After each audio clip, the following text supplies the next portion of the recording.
global dominance. And it's absolutely mind-boggling to see how far they can actually think. Two classic examples of the same are the solar and EV industries. You see this chart? Back in the 1990s, the US was the pioneer in solar with more than 40% share of the global PV cell market. But then something crazy happens later on. US went down to less than 10% share, and China and Taiwan crossed more than 50% of the global market share by 2010.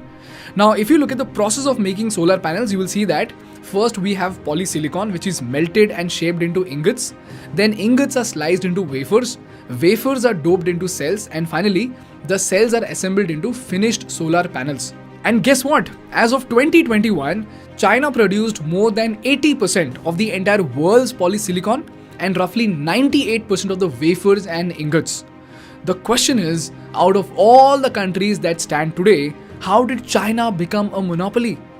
The answer to this lies in this chart. Now, if you look at the cost of producing solar energy, back in the early 2000s, it was at $750 per megawatt hour, whereas the cost of producing energy from coal was at $120 to $150. So even though several solar manufacturing companies popped up in the US, they couldn't make profits and eventually they had to be shut down because no one could afford to buy solar panels at that cost.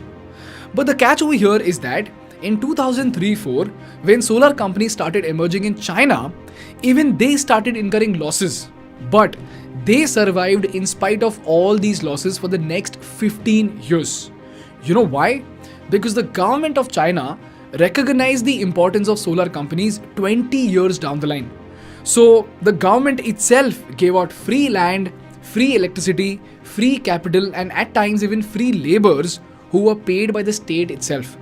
So the government kept these loss-making companies alive with its own money, gave them special rebates for research and development, and kept on funding the innovation for solar energy just to make sure that the solar companies are alive when the time is right. And what happened next took the entire world by surprise. In the next 20 years, by 2019, while the cost of energy from coal still costs $109, the cost of solar has decreased by 89%, going from $359 to just $40 per megawatt hour, and now it's just $11 per megawatt hour. So for the first time in human history, renewable sources look way cheaper than fossil fuels. Now, I don't know if you realize this or not, but then this is as big as oil. And today, while everybody is rushing to make solar panels, the country that controls the supply chain of solar is the superpower of the industry. And who's that now? China. Why? Because they bet on solar energy 15 freaking years back. And not just that, somehow the think tank of China also realized that electric vehicles are going to be the future. And they somehow became a dominating force in the EV market also. To tell you about it, this story dates way back to 2007 and 8, and this is when the world was witnessing one of the worst economic crises in its history.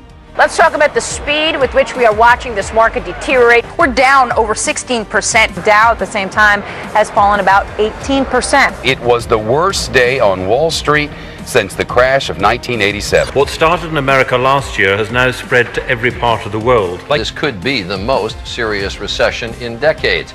And that means life, as most Americans know it, is about to change, in some cases dramatically. And while the entire world was trying to recover, China was busy entering a country called the Republic of Congo.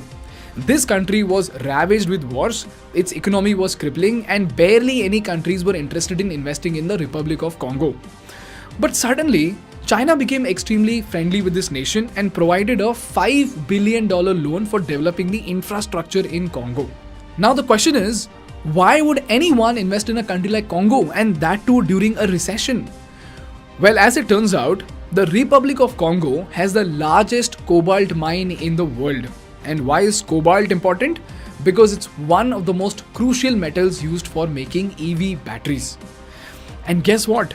Congo has 3.5 million tons of cobalt reserves as of 2021, and these mines are so valuable that they account for 51% of the entire world's cobalt reserves. But back in 2007-8, nobody bothered to buy cobalt. But this is when the Chinese seized the opportunity and signed an infrastructure for mineral deal with Congo, which meant that China will give Congo money and loan, and in return, Congo will give China the rights to extract metals and minerals from Congo. They set up a joint venture way back in 2007-8 that was named Sino-Congolese des Mines. And in this venture, the Chinese have a majority shareholding of 68%. So basically, all the cobalt that comes out of Congo, China gets a majority share of the profits.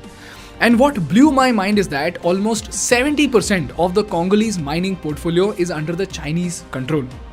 This is what China started doing 15 years back, way before the world took EVs seriously. And now, fast forward to 15 years later, when every single country is racing to buy cobalt, when cobalt prices have shot up by 400%, guess who's selling cobalt to the world?